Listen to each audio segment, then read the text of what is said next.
ഞാൻ നിദാൽ. ഇന്ന് നമ്മൾ വന്നിട്ടുള്ളത് എല്ലാവർക്കും ഉപകാരപ്പെടുന്ന ഒരു അടിപൊളി വീഡിയോ ആയിട്ടാണ്. പ്രത്യേകിച്ചും കേരളത്തിൽ കോഴി വളർത്താൻ ആഗ്രഹമുള്ള ആൾക്കാർക്ക് വന്നിട്ടുള്ളത് ഒരു ഫാമിലാണ്. ഇവിടെ 10,000-കണക്കിന് കോഴികളെ വളർത്തി വിൽക്കുന്നുണ്ട്. ഇവിടെ നമ്മൾ ഈ വീഡിയോയിൽ കോഴികൾക്ക് എന്തൊക്കെ വാക്സിനേഷൻ എടുക്കണം, എന്തൊക്കെ ഫുഡാണ് കൊടുക്കേണ്ടത്, എന്തൊക്കെയാണ് മെയിനായിട്ട് ശ്രദ്ധിക്കേണ്ടത് എന്നൊക്കെ പറയുന്നുണ്ട്. പോകാം വീഡിയോയിലേക്ക്. അപ്പോൾ നമുക്ക് ഈ ഫാമിൻ്റെ ഓണറായ ലൗസൻ അങ്കിളിനെ ഒന്ന് പരിചയപ്പെട്ടാലോ? നമസ്കാരം അങ്കിൾ. അപ്പോൾ ഞങ്ങൾക്ക് ഈ ഫാമിനെ കുറിച്ചൊന്ന് വിശദമായി പറഞ്ഞു തരുമോ? നമസ്കാരം, എൻ്റെ പേര് ലൗസൻ ആൽബർട്ട്.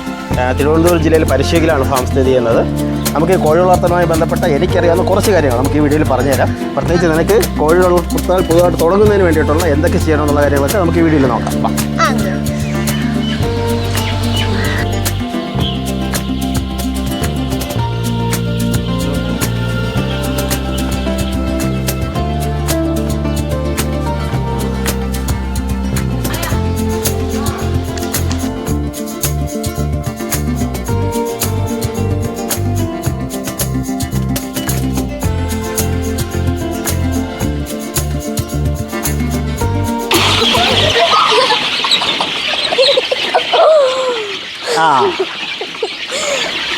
ഇതായാലും കിട്ടിയല്ലോ, നല്ല കോഴിയാണല്ലോ ഇത്.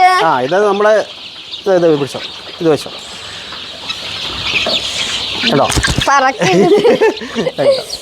അതായത് അത് അപ്പോൾ ഇതല്ലേ നമ്മൾ ഇതെന്ന് പറയുന്നത് BV3 കോഴിയാണ്.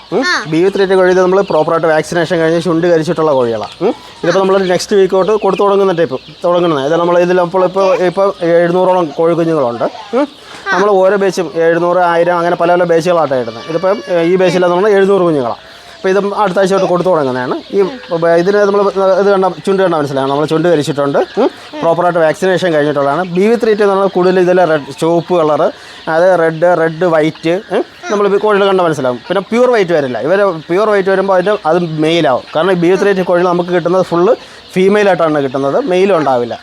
ഫീമെയിൽ മാത്രമായിട്ടാണ് കിട്ടുന്നത്. അതിൽ നമുക്ക് ഈ കളറുകളാണ് കോമൺ ആയിട്ട് വരുന്നത്. റെഡും പിന്നെ റെഡ് വൈറ്റ് അങ്ങനെയുള്ള കളറാണ് മെയിനായിട്ട് ഇതിൽ വരുന്നത്. ഓക്കെ, മനസ്സിലായില്ലേ? ഇനി നമുക്ക് കൈരളി കോഴികളാണ് നോക്കാം. ഇതല്ലേ നമ്മുടെ ഈ ഷെഡിലാണ് കൈരളി കോഴികൾ വരുന്നത്. കൈരളി കോഴികൾ മെയിനായിട്ട് വരുന്നത് കൂടുതലും ഒരു 90% കോഴികൾ ഇതുപോലെ കറുത്ത കളർ കോഴികളായിരിക്കും. നമ്മൾ കണ്ടില്ലേ ഇതിപ്പം മറ്റേ ഫ്രിസിൽ ടൈപ്പ് ചിലിപ്പൻ ടൈപ്പ് കോഴികളാണ്.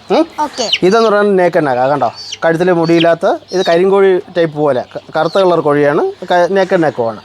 അതുപോലെ തൊപ്പിക്കോഴി, മുള്ളൻകോഴി, പല ടൈപ്പ് കോഴികളും കൈരളിൽ വരും. അതായത് 11ഓളം കോഴികളുടെ സങ്കരയിനം കോഴിയാണ് ഈ കൈരളി എന്ന് പറയുന്നത്. അതുകൊണ്ട് തന്നെ ഇവരുടെ മുട്ട നാടൻ ടൈപ്പ് മുട്ടയായിരിക്കും. ഇവർ കൂടുതൽ നമ്മൾ ഇതിൽ വീഡിയോ നോക്കിയാൽ മനസ്സിലാവും, നമുക്ക് ഇതിൽ കൂടുതൽ കോഴികളും കറുത്ത കളറാണ്. പിന്നെ വളരെ അപൂർവമായിട്ടൊരു 10% കോഴികൾ നോർമൽ ബാക്കി എല്ലാ കളറായിട്ടും വരുന്നുണ്ട്. ഇത് കൊല്ലം വെള്ളന്തറ ഹേച്ചറിയിലെ പ്യൂർ ബ്രീഡ് കുഞ്ഞുങ്ങളാണ്. ഓക്കെ, കൈരളിയെ കുറിച്ച് നിന്നാലും മനസ്സിലായില്ലേ? ഓക്കെ, അപ്പോൾ നമുക്ക് ഇനി അടുത്ത റെയിൻബോ റൂസ്റ്റർ കോഴികളെ കുറിച്ച് നോക്കാം.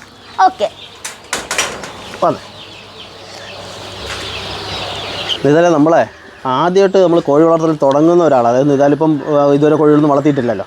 അപ്പോൾ നമ്മൾ പുതുതായിട്ട് കോഴി വളർത്തുമ്പോൾ തുടങ്ങുന്ന ഒരാൾ ശ്രദ്ധിക്കേണ്ട കാര്യങ്ങൾ എന്താണ് നമുക്ക് ആദ്യം ചെറുതായിട്ടൊന്ന് നോക്കാം.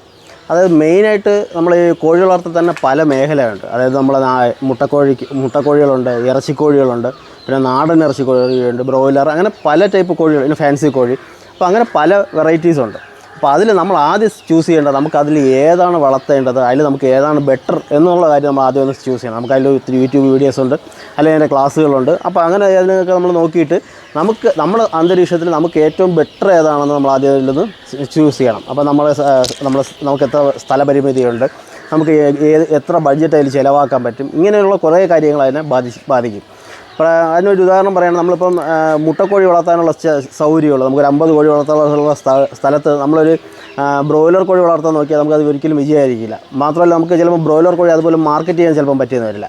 അപ്പോൾ അതുകൊണ്ട് നമ്മൾ ആദ്യമായിട്ട് മെയിനായിട്ട് ചൂസ് ചെയ്യേണ്ടത് നമുക്ക് ഏത് ടൈപ്പ് കോഴികൾ വളർത്തണം എന്നുള്ളതാണ്.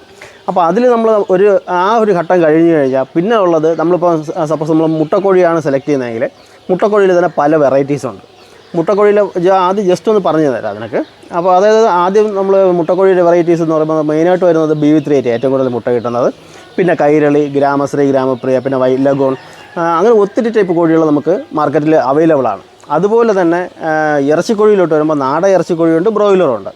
നാടൻ ഇറച്ചിക്കോഴിയിൽ തന്നെ നമുക്ക് വരുമ്പോൾ അതിൽ റെയിൻബോ റോസ്റ്റർ, സാസോ, ക്രോയിലർ ഇങ്ങനെയുള്ള പല വെറൈറ്റീസ് ഉണ്ട്. അപ്പോൾ അതിൽ നമ്മൾ വളർത്തിയപ്പോൾ നമുക്ക് ബെറ്റർ ആയിട്ട് തോന്നിയ റെയിൻബോ റോസ്റ്റർ ഫാസ്റ്റ് ഗ്രോത്ത് കോഴിക്കുഞ്ഞുങ്ങൾ. അപ്പോൾ അതൊക്കെ നമുക്ക് അങ്ങനെയുള്ള കോഴിക്കുഞ്ഞുങ്ങൾ നമുക്ക് വളർത്താൻ പറ്റും. പിന്നെ ഉള്ളത് വരുന്നത് നമുക്ക് ബ്രോയിലർ കോഴിയാണ്. ബ്രോയിലർ കോഴി അത് ഒരു തുടക്കക്കാരെന്നുള്ള നിലയ്ക്ക് ഒരാൾ തുടങ്ങുമ്പോൾ സ്വന്തമായി ചെയ്യുന്നതിനേക്കാൾ ഒരു ഇൻ്റഗ്രേഷൻ രീതിയിലോട്ട് പോയിട്ട് നമ്മൾ പഠിച്ച് കുറച്ചുകൂടി ചെയ്യുന്നതായിരിക്കും ഈ ബ്രോയിലർ കോഴിയിൽ ബെറ്റർ. കാരണം അതിൻ്റെ മാർക്കറ്റ് ഓരോ ദിവസവും കയറി ഇറങ്ങി നിൽക്കുന്നതുകൊണ്ട് അത് നമുക്ക് പിന്നീട് വിശദമായിട്ട് പറയാം. അപ്പോൾ നമ്മൾ ഈ ടൈപ്പ് കോഴി, പിന്നെ അതുപോലെ തന്നെ ഫാൻസി കോഴികളുണ്ട്. ഫാൻസി കോഴികളുടെ മെയിനായിട്ട് നമുക്ക് അതിലൊരു വില്ലൻ എന്ന് പറഞ്ഞാൽ മാർക്കറ്റിങ്ങാണ്. അപ്പോൾ അതിൽ ഫാൻസി കോഴിയൊക്കെ എപ്പോഴും ഒരു മോഹവില. അപ്പോൾ നമുക്ക് ആ കോഴികൾ ആ ഒരു രീതിയിൽ വിറ്റാൽ മാത്രമേ പ്രോഫിറ്റ് ഉണ്ടാവുള്ളൂ. അപ്പം നമ്മൾക്കൊണ്ട് അതിങ്ങനെ ചെയ്യാൻ പറ്റുമെന്നുണ്ടെങ്കിൽ മാത്രം ഫാൻസി കോഴികളോട് ചെയ്യുക. അല്ലെങ്കിൽ നമുക്കൊരു രസത്തിന് കുറച്ചൊക്കെ വളർത്താണെങ്കിൽ കുഴപ്പമില്ല. ഇതുപോലെ നമ്മളെ ഫാമിൽ മെയിനായിട്ട് ചെയ്യുന്നത് മുട്ടക്കോഴിയുടെയും നാടൻ ഇറച്ചിക്കോഴിയും കുഞ്ഞുങ്ങളാണ് നമ്മൾ ഇവിടുന്ന് വിതരണം ചെയ്യുന്നത്. അതായത് പുതുതായിട്ടൊരു തുടക്കക്കാരൻ കോഴി വളർത്തി തുടങ്ങുമ്പോൾ അവർക്ക് ഏറ്റവും ബുദ്ധിമുട്ടെന്ന് പറയുന്നത്, തുടക്കക്കാരായാലും അതിന് മുമ്പ് വളർത്തി എക്സ്പീരിയൻസ് ഉള്ളവർക്കായാലും ആദ്യത്തെ ഒരു കോഴികളുടെ ഒരു 2 മാസ കാലഘട്ടമാണ് കോഴികൾ വളർത്താൻ ഏറ്റവും ബുദ്ധിമുട്ടുള്ള കാലം, പ്രത്യേകിച്ച് മുട്ടക്കോഴി ടൈപ്പ്. കാരണം അവർക്ക് ആ സമയമാണ് അതിൻ്റെ വാക്സിനേഷൻ വരുന്നത്, അവർക്ക് പരിചരണം കൊടുത്ത് ചൂട് കൊടുക്കുന്നത്, അങ്ങനെ പല പല ഘട്ടങ്ങളുണ്ട്. അപ്പോൾ അതിനെല്ലാം പരിചരണം കൂടുതൽ ആവശ്യമുള്ള സമയം നമ്മൾ ഈ ആദ്യത്തെ 2 മാസം. അപ്പോൾ ഈ സമയങ്ങളിൽ വളർത്തുന്നവർ പലരും വളർത്താൻ മടിക്കുന്നതിന് കാരണവും അതുകൊണ്ടാണ്. കാരണം ഇവരെ പരിചരണം പാടായതുകൊണ്ടാണ്. പക്ഷേ ആ ഒരു ഘട്ടം നമ്മൾ വളർത്തിയതിന് ശേഷമാണ് നമ്മൾ സാധാരണ എല്ലാവർക്കും കൊടുക്കുന്നത്. നമ്മളെ ഫാമിൽ മെയിനായിട്ട് ചെയ്യുന്നതും അതാണ്. അതായത് നമ്മളെ ഫാമിൽ നിന്ന് ഇപ്പം BV3 കാര്യം എടുക്കുകയാണെങ്കിൽ BV3 നമ്മളെ ഫാമിൽ നിന്ന് 2 മാസം പ്രായമുള്ള കോഴികളാണ് കൊടുക്കുന്നത്. അതായത് ഇപ്പോൾ 2 മാസം പ്രായമുള്ള കോഴിയൊക്കെ നമുക്ക് നോർമലി എല്ലാ വാക്സിനേഷനും എടുത്ത് അവരെ പ്രോപ്പറായിട്ട് ചുണ്ടുകരിച്ച് വിരമരുന്ന് കൊടുത്ത് ഒരു കസ്റ്റമറിൻ്റെ കയ്യിൽ കിട്ടി അതിന് വളർത്തിയാൽ മതി. ആ ഒരു രീതിയിലായി എത്തുമ്പോഴാണ് നമ്മൾ ഫാമിൽ നിന്ന് വിതരണം ചെയ്യുന്നത്. അതുപോലെ തന്നെ കൈരളി കോഴികൾ നമ്മൾ നോർമലി 45 ദിവസം പ്രായമ്പോൾ കൊടുത്തു തുടങ്ങുന്നത്. അതും ഇതുപോലെ തന്നെയാണ്, വാക്സിനേഷനെല്ലാം പ്രോപ്പറായിട്ട് അടുത്ത് ആ ഒരു രീതിക്ക് തന്നെയാണ് നമ്മൾ ഫാമിൽ നിന്ന് എല്ലാവർക്കും വിതരണം ചെയ്യുന്നത്. മാത്രമല്ല കൈരളി കോഴികൾ വെള്ളന്തറ ഹാച്ചറി എന്നുള്ള ഒറിജിനൽ ബ്രീഡ് കുഞ്ഞുങ്ങളാണ് നമ്മൾ ചെയ്യുന്നത്. അതുപോലെ തന്നെ BV3 ആണെങ്കിലും വെങ്കടേശ്വര ഹാച്ചറിയുടെ കുഞ്ഞുങ്ങളാണ്. അപ്പം പ്യുവർ ബ്രീഡ് കുഞ്ഞുങ്ങൾ മാത്രമേ നമ്മൾ ഫാമിൽ നിന്ന് വിതരണം ചെയ്യുള്ളൂ. പ്രത്യേകിച്ച് നമ്മൾ ഗവൺമെൻറ് അംഗീകാരമുള്ളൊരു ഫാം കൂടെ ആകുമ്പോൾ നമുക്ക് അങ്ങനെ ഒരു രീതിയിൽ മാത്രമേ ചെയ്യാൻ പറ്റുള്ളൂ. പുറത്തു നിന്നുള്ള വ്യാജ കുഞ്ഞുങ്ങളൊന്നും നമ്മൾ എടുക്കാറില്ല. തമിഴ്നാട്ടിൽ നിന്നൊക്കെ വരുന്ന ഒത്തിരി ലോക്കൽ കുഞ്ഞുങ്ങളുണ്ട്, അതൊന്നും നമ്മൾ ഫാമിൽ എടുക്കാറില്ല. കാരണം നമ്മളൊരു 10 വർഷമായിട്ട് ഇത് ചെയ്തുകൊണ്ടിരിക്കുന്നതാണ്. അപ്പോൾ നമുക്ക് അത്രയും വിശ്വസ്തമായിട്ട് നമ്മൾ ചെയ്താലേ കാര്യമുള്ളൂ. അപ്പം അതുകൊണ്ട് തന്നെ നമ്മൾ ഈ കേരളം ഫുള്ള് ഇങ്ങനെയുള്ള മുട്ടക്കോഴി കുഞ്ഞുങ്ങൾ നമ്മൾ സപ്ലൈയും ചെയ്യുന്നുണ്ട്. അപ്പം അങ്കിളെ, ആദ്യമായിട്ട് കോഴി വളർത്തി തുടങ്ങുന്നവർക്ക് എന്തൊക്കെ കാര്യങ്ങളാണ് മെയിനായിട്ട് ശ്രദ്ധിക്കേണ്ടത്? അതായത് കോഴി വളർത്തൽ പുതുതായിട്ട് തുടങ്ങുന്ന ഒരാൾ മെയിനായിട്ട് ശ്രദ്ധിക്കേണ്ട ഒരു ഘടകം എന്ന് പറഞ്ഞാൽ അവരുടെ കൂട് നിർമ്മാണം മുതൽ ശ്രദ്ധിക്കേണ്ടതുണ്ട്. കൂട് നിർമ്മാണത്തിൽ നമ്മൾ ഈ കൂടുതൽ ശ്രദ്ധിച്ചാൽ മനസ്സിലാവും. പ്രോപ്പറായിട്ടുള്ള എയർ വെന്റിലേഷൻ എല്ലാ കോഴിക്കുള്ളിലും, അതിപ്പം 5 കോഴി വളർത്തുന്നതായാലും ശരി, 50 കോഴി വളർത്തുന്നതായാലും ശരി, 5000 കോഴി വളർത്തുന്നതായാലും ശരി തന്നെ കോഴിക്കുള്ളിൽ പ്രധാനമായിട്ടും വേണ്ടത് അവർക്ക് പ്രോപ്പർ എയർ വെന്റിലേഷൻ പക്കായിട്ട് വേണം. അതായത് നല്ല രീതിയിൽ കാറ്റ് കയറി ഇറങ്ങി പോകുന്ന രീതിയിൽ തന്നെയാണ് ഷെഡ് നിർമ്മിക്കേണ്ടത്. പിന്നെ ഷെഡ് നിർമ്മിച്ച് കഴിഞ്ഞാൽ നമുക്ക് ഇതുപോലെ കാറ്റ് കയറുന്ന രീതിയിൽ തന്നെ ഷെഡ് നിർമ്മിച്ച് കഴിഞ്ഞാൽ ഒരു തറ നല്ല രീതിയിൽ മെയിൻറ്റെയിൻ ചെയ്യണം. പിന്നെ നമ്മളിവിടെ പ്രോപ്പറായിട്ട് ക്ലീനിങ് ഒക്കെ ചെയ്തതിന് ശേഷം നമ്മൾ സാധാരണ ഒരു തുടക്കക്കാരൻ ചെയ്യുമ്പോൾ തറയിൽ നല്ല രീതിയിൽ കുമ്മായ ഇട്ട് കൊടുത്ത് മരം ചീകുന്ന പൊടിയോ അല്ലെങ്കിൽ നമ്മുടെ ചകിരിച്ചോറോ ഉമിയോ അങ്ങനെയുള്ള എന്ത് സാധനം നമുക്ക് തറയിൽ ഉപയോഗിക്കാം. അത് 2 ഇഞ്ചോ 3 ഇഞ്ചോ കനത്തിൽ ഉപയോഗിക്കുകയാണെങ്കിൽ സ്മെല്ല് വരാതിരിക്കാനും കോഴികളെ നമുക്ക് പ്രോപ്പറായിട്ട് വളർത്താനും സാധിക്കും. ഒരിക്കലും കോഴി കിടക്കുന്ന തറഭാഗം കേടുവരാതെ അതായത് ഒരു ബാഡ് സ്മെല്ല് വരുന്ന രീതിയിൽ തറ ഒരിക്കലും മാറാൻ പാടില്ല. കാരണം അങ്ങനെ വന്നാൽ ആ അന്തരീക്ഷത്തിലിരിക്കുന്ന കോഴികളെല്ലാം കോഴിയൊക്കെ എപ്പോഴും ഇൻഫെക്ഷൻ ആയിരിക്കും. അപ്പോൾ അതുകൊണ്ട് ആ ഒരു രീതി പോയിട്ട് കൂട് എപ്പോഴും നീറ്റായിരിക്കണം. ഇപ്പോൾ നമ്മളൊരു ഫാമിലി ശ്രദ്ധിച്ചാൽ മനസ്സിലാവും, കൂട് പക്ക നീറ്റാണ്. അപ്പോൾ കൂട് എപ്പോഴും നീറ്റായിരിക്കണം. മാത്രമല്ല പ്രോപ്പർ എയർ വെന്റിലേഷൻ വേണം. അങ്ങനെയാണെങ്കിൽ കോഴി വളർത്തൽ നമുക്ക് ഒരു പരിധിയിൽ വിജയിക്കാം. പിന്നെ ഉള്ളത് ഞാൻ നേരത്തെ പറഞ്ഞില്ല, ഏത് ബ്രീഡ് സെലക്ട് ചെയ്യണം എന്നുള്ളത്. അപ്പോൾ നമ്മൾ നേരത്തെ നമ്മൾ കൈരളിയുടെയും BV3 കാര്യം പറഞ്ഞു. അതുപോലെ തന്നെ ഗ്രാമശ്രീ, ഗ്രാമപ്രിയ, പിന്നെ വൈൽഡ് ലഗൂൺ ഇങ്ങനെയുള്ള കോഴികൾ നമ്മളെ ഫാമിൽ നിന്ന് വിതരണം കൊടുക്കാറുണ്ട്. അത് 45 ദിവസം പ്രായമ്പോൾ നമ്മൾ വാക്സിനേഷൻ എടുത്തിട്ട് തന്നെയാണ് കൊടുക്കുന്നത്. അപ്പോൾ കോഴി വളർത്തണമെന്ന് ആഗ്രഹമുള്ളവർക്ക് എങ്ങനെയാണ് ഈ കോഴി മേടിക്കാൻ പറ്റിയവിടെന്ന്, അത് അവരുടെ കയ്യിൽ എങ്ങനെയാണ് എത്തുക? അത് ഇതായാലും ഞാൻ പറഞ്ഞില്ലേ, നമ്മളോട് ബൾക്കായിട്ട് കോഴി വളർത്തുന്നുണ്ടെങ്കിലും നമ്മൾ കേരളം ഫുള്ള് സപ്ലൈ ഉണ്ട്. നമ്മൾക്കിവിടെ ഒരു വാഹനമുണ്ട്, 1-2 വാഹനങ്ങളുണ്ട്. അപ്പോൾ നമ്മൾ കേരളം ഫുള്ള് ഞങ്ങൾ തന്നെ ഡയറക്റ്റ് സപ്ലൈ ചെയ്യുന്നുണ്ട്. ആവശ്യമുള്ളവർക്ക് ഒരു 10 ആണെങ്കിൽ പോലും നമ്മൾ എത്തിച്ചു കൊടുക്കുന്നുണ്ട്. അത് നമ്മൾ 10 ആണെങ്കിൽ നമ്മൾ 10-20 വിളിക്കുന്നവർക്ക് നമ്മൾ ഡയറക്റ്റ് കൊണ്ടു കൊടുത്തില്ലെങ്കിലും ഇവിടുന്ന് കേരളത്തിലെ എല്ലായിടത്തേക്കും പെറ്റ്സ് ട്രാൻസ്പോർട്ടേഷൻ വരുന്നുണ്ട്, ആൾമോസ്റ്റ് എല്ലാ ജില്ലകളിലേക്കും. അപ്പോൾ അവരുടെ വണ്ടിയിൽ നമ്മൾ അയച്ചു കൊടുക്കാറുണ്ട്. അതിന് ചെറിയൊരു സർവീസ് ചാർജ് അവർ ഈടാക്കാറുണ്ട്. അത് നമ്മുടെ അല്ല, കൊറിയർ ചാർജ് കമ്പനിക്കാരുടെ. അപ്പോൾ അതൊരു 300 രൂപ റേഞ്ചിൽ അവർ ഈടാക്കാറുണ്ട്. അപ്പോൾ അങ്ങനെ കേരളത്തിൽ എല്ലായിടത്തും ഞങ്ങൾ വിതരണം ചെയ്യുന്നുണ്ട്. അതിപ്പോൾ ഏത് ബ്രീഡാണെങ്കിലും കൈരളിയാണെങ്കിലും BF3 ആണെങ്കിലും റെയിൻബോ റൂസ്റ്റർ ആണെങ്കിലും ഏത് കുഞ്ഞുങ്ങളാണെങ്കിലും ഞങ്ങൾ കേരളത്തിൻ്റെ എല്ലായിടത്തും, കേരളത്തിൽ മാത്രമല്ല തമിഴ്നാട്ടിലും ഞങ്ങൾ സപ്ലൈ ചെയ്യുന്നുണ്ട്. അപ്പോൾ ഈ കോഴികൾ വളർത്തുന്ന ആൾക്കാർ അത് പെട്ടെന്ന് വലുതാവാൻ വേണ്ടി എന്ത് ഭക്ഷണമൊക്കെയാണ് കൊടുക്കേണ്ടത്? പെട്ടെന്ന് വലുതാവാൻ വേണ്ടിയൊന്നല്ല എന്നാൽ അതിലെന്ന് പറയുന്നത് കോഴികളുടെ നമ്മൾ കൊടുത്തു കഴിഞ്ഞാൽ, അതായത് 2 മാസം 1.5 മാസം കഴിഞ്ഞ് നമ്മൾ കൊടുക്കുന്ന സ്റ്റേജ് എന്ന് പറയുന്നത് കോഴികൾ ഗ്രോവർ തീറ്റ, അതായത് ലെയർ ഗ്രോവർ എന്ന് പറഞ്ഞാൽ നമുക്ക് കടകളിലെല്ലാം വാങ്ങാൻ കിട്ടുന്നതാണ് ലെയർ ഗ്രോവർ. ആ തീറ്റയാണ് ഇവർക്ക് കൊടുക്കാനുള്ളത് മെയിനായിട്ട്. പിന്നെ വൈറ്റമിൻസ് കൊടുക്കണം. അപ്പോൾ നമ്മളിപ്പോൾ കോഴികൾ നമ്മളെ നിന്ന് മേടിക്കുന്ന എല്ലാവർക്കും നമ്മൾ പ്രോപ്പറായിട്ട് ഏതൊക്കെ വൈറ്റമിൻ കൊടുക്കണം എന്നുള്ള ഗൈഡൻസ് കൊടുക്കാറുണ്ട്. അത് ചിലവർക്ക് വിട്ടുപോകാറുണ്ട്. എന്നാലും നമ്മൾ കോൺടാക്റ്റ് ചെയ്യുന്നവർക്ക് എല്ലാവർക്കും നമ്മൾ ഏത് രീതിയിലുള്ള മരുന്നുകൾ കൊടുക്കണം, എന്ത് കൊടുക്കണം എന്നുള്ള കാര്യങ്ങൾ അതാത് സമയങ്ങൾ നമ്മൾ ഗൈഡൻസ് കൊടുക്കാറുണ്ട്. അതിപ്പം നമ്മളിപ്പോൾ ഈ 10 വർഷമായിട്ട് ഈ ഫീൽഡിൽ നിൽക്കുന്നതുകൊണ്ട് തന്നെ നമ്മളടുത്ത് കോൺടാക്ട് ചെയ്യുന്ന എല്ലാവർക്കും ആ ഒരു ഗൈഡൻസ് നമ്മൾ കൊടുക്കണം. അത് നമ്മളിന്ന് കോഴികൾ വാങ്ങിച്ചിട്ടില്ലാത്തവർക്ക് പോലും നമ്മൾ അതിൻ്റെ അഡ്വൈസ് കൊടുക്കാറുണ്ട്. അതിപ്പോൾ ഈ വീഡിയോ കാണുന്ന നിങ്ങൾക്ക് ആർക്ക് എന്ത് സംശയമാണ്, കോഴി വളർത്തലുമായി ബന്ധപ്പെട്ട നിങ്ങളുടെ എന്ത് സംശയങ്ങളും ഞങ്ങളുടെ ഫാമുമായിട്ട് നിങ്ങൾക്ക് ബന്ധപ്പെടാവുന്നതാണ്. ഞങ്ങൾക്കറിയാവുന്ന ചെറിയ കാര്യങ്ങൾ അത് നിങ്ങൾക്ക് ഷെയർ ചെയ്ത് തരുന്നതാണ്. നമുക്ക് അതിലൊരു യാതൊരു മടിയില്ല. മാത്രമല്ല നിങ്ങൾക്ക് നമ്മളെ ഫാം ഏത് സമയത്ത് വേണമെങ്കിലും വന്ന് കാണാവുന്നതാണ്. തിരുവനന്തപുരം ജില്ലയിൽ പരിശീലിക്കലാണ് ഫാം. അപ്പോൾ നമ്മൾ പറഞ്ഞു തന്നത് ഫീഡിൻ്റെ കാര്യം. അപ്പോൾ നമ്മളെ വാങ്ങിച്ച് കഴിഞ്ഞിട്ട് കൊടുക്കേണ്ട തീറ്റ എന്ന് പറയുന്നത് ലെയർ ഗ്രോവർ എന്ന് പറഞ്ഞാൽ കോഴിത്തീറ്റയാണ്. പിന്നെ ഈ കൈരളി ബ്രീഡിന് ചെറുതായിട്ട് കൈത്തീറ്റയൊക്കെ കൊടുക്കാൻ പാടില്ല എന്നല്ല, ചെറുതായിട്ട് കൊടുക്കാം. പക്ഷേ BF3 കൈത്തീറ്റ കൊടുത്ത് വളർത്തുന്നത് നഷ്ടമായിട്ട് വരും.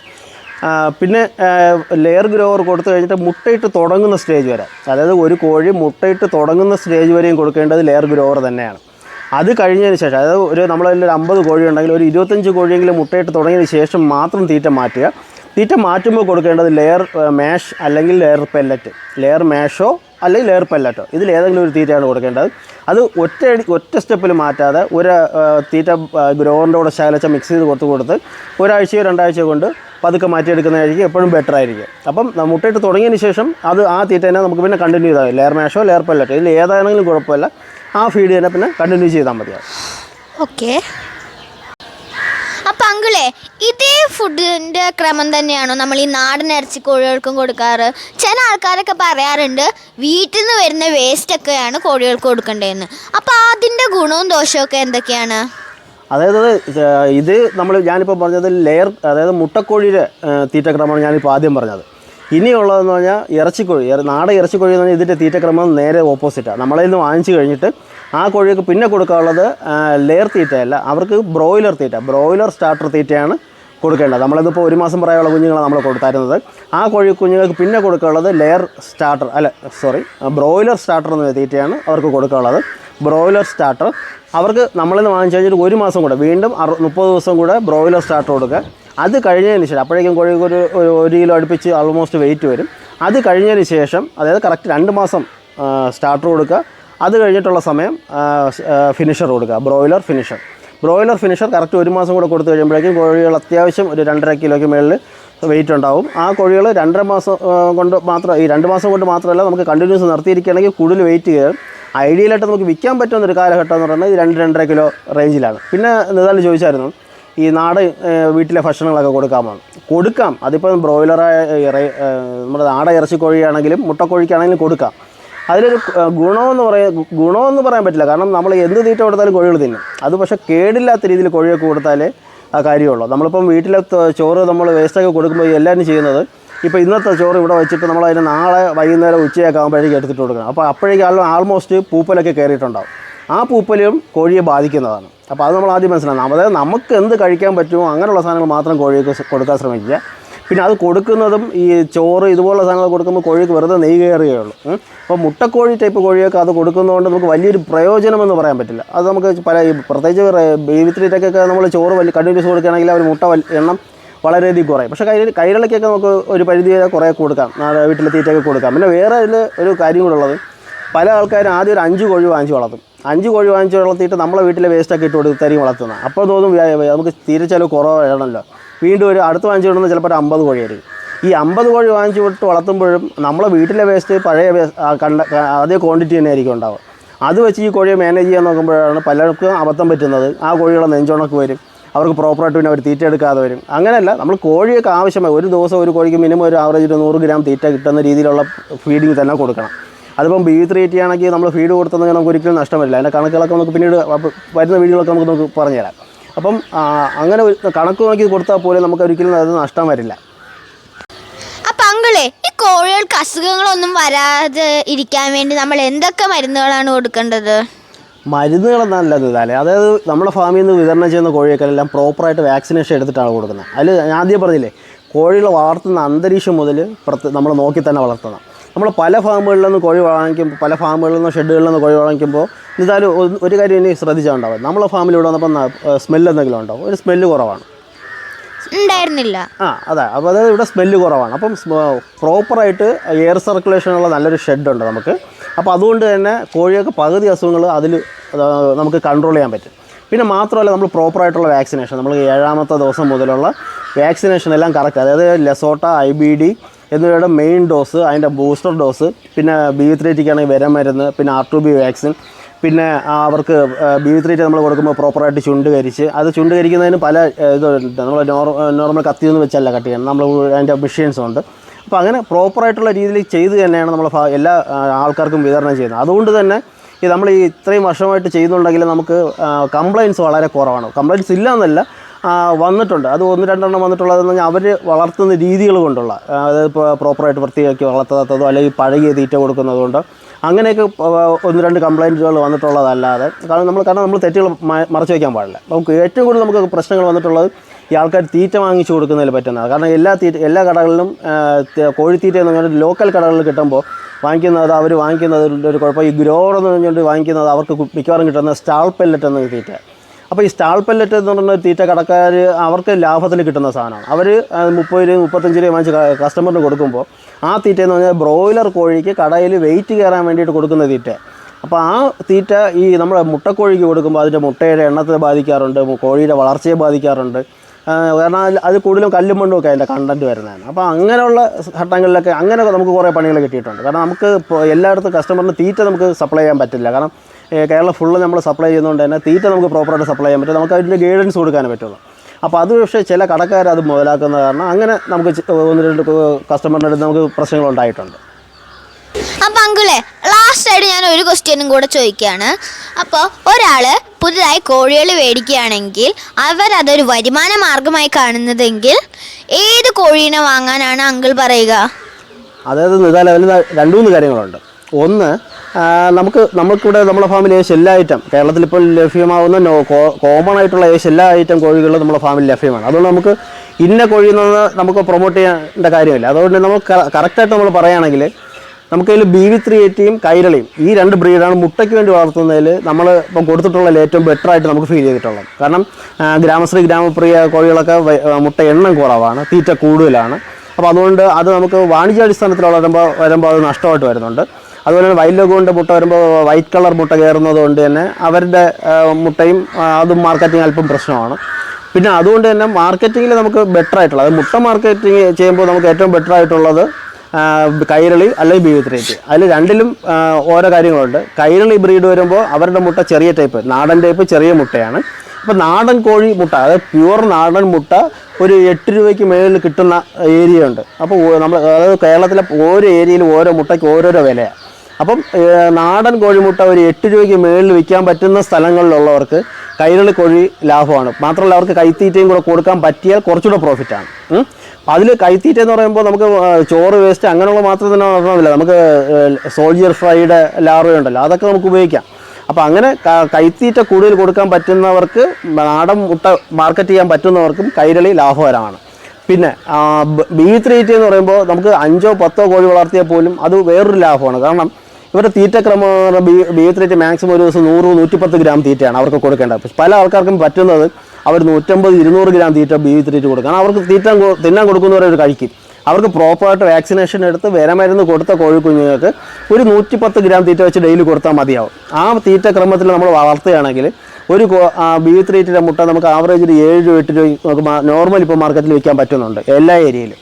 അതിൽ ഹോൾസെയിൽ വില തന്നെ ഇപ്പം തന്നെ 7-10 കഴിഞ്ഞ ആഴ്ചയിലുണ്ടായിരുന്നു. അപ്പോൾ ഓരോ ഏരിയയിലും വ്യത്യാസമാണെങ്കിൽ പോലും BV380 മുട്ടയും നമുക്ക് വളർത്തുന്നത് ലാഭകരമാണ്. പിന്നെ അവരെ നമുക്ക് കുറച്ചുകൂടെ പരിചരണം വേണം. കൈരളിയോ മറ്റു കോഴികൾ വളർത്തുന്നതിനേക്കാളും കുറച്ചുകൂടെ പരിചരണം BV380 കൂടുതൽ കൊടുക്കണം. പിന്നെ അവർ 1.5 വർഷം മുട്ട കിട്ടുകയുള്ളൂ, അങ്ങനെ ഒരു ദോഷമുണ്ട്. പിന്നെ കിട്ടുന്ന സമയത്തേയും അവർ പ്രോപ്പറായിട്ട് മുട്ടയിടും. പിന്നെ ഈ കോഴികൾ വളർത്തുന്നതിൽ നിന്നും നമ്മൾ ഹ്യൂജായിട്ട് ഒരു 5-10 കോഴി വളർത്തിയിട്ട് അതിൽ നമുക്ക് 5000 രൂപ കിട്ടണം, 10000 രൂപ കിട്ടണം, അങ്ങനെ നമ്മൾ പ്രതീക്ഷിക്കാൻ പാടില്ല.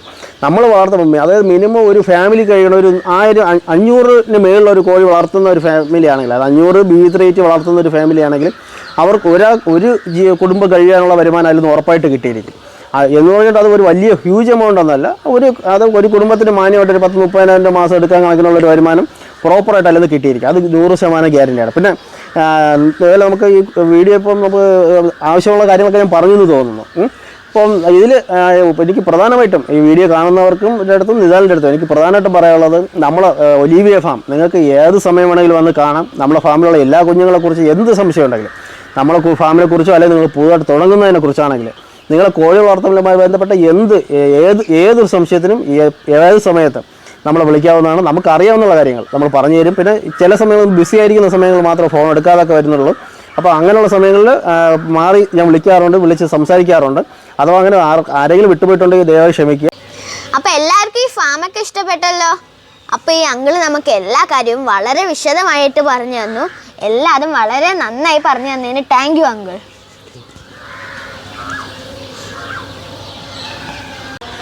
അപ്പോൾ ഒലീവിയ ഫാമിൽ എൻ്റെ ഒരു ദിവസം വളരെ അടിപൊളിയായിരുന്നു. നിങ്ങൾക്കും വേണമെങ്കിൽ ഇവിടേക്ക് വരാം, കോഴികളിനെ വാങ്ങാം, കോഴികളിനെ കുറിച്ച് പഠിക്കാം. അപ്പോൾ ഇന്നത്തെ എൻ്റെ വീഡിയോ എല്ലാവർക്കും ഉപകാരപ്പെട്ടു എന്ന് വിചാരിക്കുന്നു. പുതിയൊരു വീഡിയോയുമായി വരുന്നത് വരെ എല്ലാവർക്കും